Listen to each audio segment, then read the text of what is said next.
In this video, we're gonna take a look at this kitchen gadget for your butter. It's easy to spread the butter, your toast, pan, or anywhere else. Stay tuned for the whole video. Alright, so this is another kitchen gadget.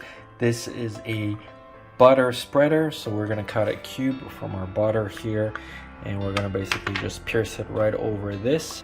And then this essentially works like deodorant.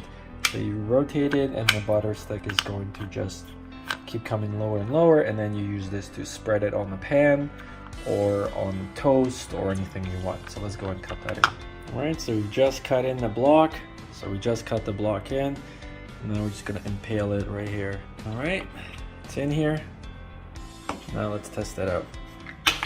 So we're making crepes, and this is a butter stick.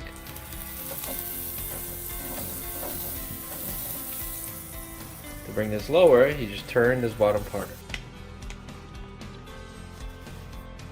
And you can see that it comes out. And that's the video. Thank you so much for watching. We'll see you in the next one.